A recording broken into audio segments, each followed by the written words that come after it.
Good morning, Jack. So we have the opportunity today to talk about the latest developments of Globex. So could you please give us an update? What happened since we spoke last time I think it was March? Yep. Well, things have been moving along.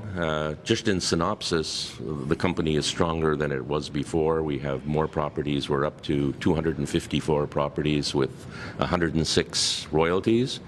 We've got about $30 million in the bank, cash and shares. We still only have 56 million shares out. We've never done a rollback. We've been doing more deals. Next week we'll be announcing another deal on antimony. We picked up a number of antimony projects in New Brunswick a couple of years ago, and we're announcing a first deal on one of them next Tuesday, I think it is.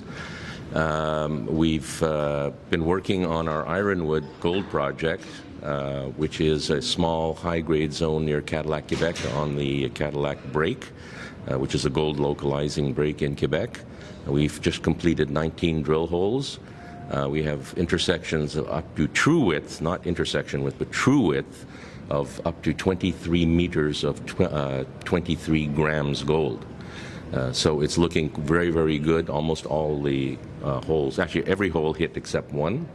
We're going to be doing a new resource calculation and looking at either doing a deal with someone carrying that thing forward to production, or ourselves maybe, and I say maybe, strong maybe, us maybe carrying it forward to production.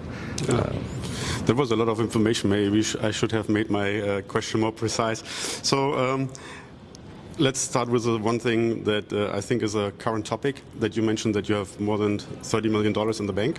Yep. So I'm here in Vancouver now in the past days, and I spoke with different brokers, and the market for financings and for getting companies funded is still pretty slow. So and also I spoke with a broker, and he mentioned to me that they are mainly focused on trading stocks on Nasdaq with their client, but there's kind of like they see signs that the resources sector will catch up this year. But when I look back, they almost said that every year in the past 10 years. So for that reason, you provide a real advantage for investors. You're fully funded, you get royalties of more than 100 companies, and you are growing and growing with assets. So with this current de-globalization setup that we can see that China acted very fast in the past, that they basically took over Africa and other parts of the world with financings and with the resources demand. So do you participate currently that this de-globalization trend creates more demand on your side than before? Well, the main thing China did, apart from the investment and taking over in a lot of companies, basically they're bribing the governments with money in the form of infrastructure or just straight money. But the big thing that they did was they stopped the export of certain minerals like rare earths and antimony, for example. Antimony, which previously was used for fire extinguishers and for military uses, now the military in the United States, for example, is directly investing in production of antimony because China cut it off. So there's a new reality. It's not just political, it's economic war. And I think that North America is sort of realized that. And because of the new president coming into the U.S., he's been, let's say, aggressive. The Chinese have reacted more aggressively than they normally would. So it's created an opportunity, particularly in things that are energy metals, things like copper and rare earths, antimony, and a whole bunch of very specific things that the economies of the West, whether it's Europe or the United States, Canada, need. We're going to have to supply it for ourselves. And there's going to be major investments in all those things. For example, I'm saying antimony because that's what we've just done a new deal on. But I think it's important that there's a sea change because of the politics. Yeah, that's a good point. When I look back, it's far more than a decade ago, more than 10 years, that the former president of Germany, Horst Köhler, he mentioned that Germany has to protect the resource supply. And the politicians were more or less laughing at him, and because they were working on their popularity with things that brought more votes. Yeah? And now we are facing the situation that we fully rely in most resources on China and other places in the world. So, as you mentioned, this is now an opportunity, but on the timeline to bring an asset into production, that can take 10, 15 years, plus the permitting process. The bureaucracy goes through the roof, the cost goes through the roof. So where do you think is the potential for, let's say, Canada to benefit from the current situation? Well, I think that the benefit is that it depends, actually a lot depends on what Trump does. If he goes forward with this 25% tariff, which is completely idiotic, then honestly, nobody knows what's going to happen. It's going to be painful for everyone. I think that we finally, because of this adversarial position between the United States and Canada and between China and the world, and Russia, their invasion of Ukraine, and I think their appetite to take more than just Ukraine. I think we have to be self-reliant. I think we have to work together, which is going to be difficult now that Trump is going to be in power. I think we have to start producing and looking for and producing the things on a fast track that we need for our economy and for our way of life.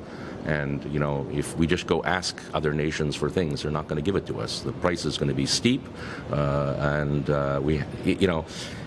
Years ago, we should have stood on our own 2 feet. I mean, the perfect example of the idiocy, and it's not only, we always blame governments.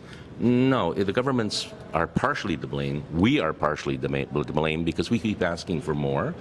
At the same time, we don't want to pay any real price for it.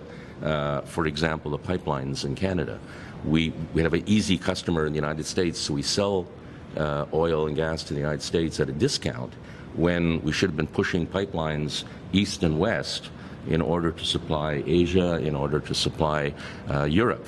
And, Quebec stopped pipelines going through Quebec. The natives and so on, the BC government stopped pipelines going through BC. Stupid. I mean, it's not ideal, but we have to be self-reliant. We always had to be self-reliant.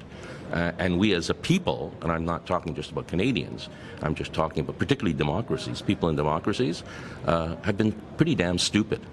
And we should have been standing up and doing what we had to do, respecting the environment, but realizing that everything we do has an effect on the environment. You're living in your house, you're driving your car. No matter what you do, you have an effect on the environment. And sometimes there's a price to pay more than you want to pay, but you got to pay it if you want to survive as a society and have the benefits of society. If you want to have medical care, if you want to have people that make sure that they have a serious income to live and survive, you have to do certain things that not ideal, but you got to do it. And we as a democratic society, and I'm talking about Canada now, but it's also a lot of the other democratic societies, we were not prepared to do that because if we couldn't get cobalt in Canada, or United States, we could get it from Democratic Republic. And, kids were working at it. We say how awful it was the kids were mining, but we did it. And we got to grow up, put on our big boy pants, and, stand up and do the things we have to do. Yeah. Yeah, you basically say today's price doesn't mean we will get this commodity, what we pay for today, in the future, and that's the lesson that we're currently facing. So, do you have recently looked at assets in Greenland or Ukraine? Hey, Russia now wants half of Greenland, but Donald Trump created a very unstable world, and he's not even in office now. No, we are working in Canada. We had expanded a bit more into Arizona and Nevada. We've picked up rare earth projects and gold projects in Nevada and Arizona. We have that one project in Saxony, Germany, which is now on royalty. And we've been working on acquiring some antimony gold projects in Portugal. And I think we're very close to the end now to be able to get the permits. I will say I've never run into a bureaucracy like the bureaucracy in Portugal. But anyway, we're getting there. So we're going to have some, hopefully in the not too distant future, announcement of a couple projects in Portugal. Okay, so thank you, Jack. That was a very detailed interview. So as always, thank you very much for your experiences and your overview that you can provide. So this was it for today from Vancouver. Thank you. My pleasure. Take care.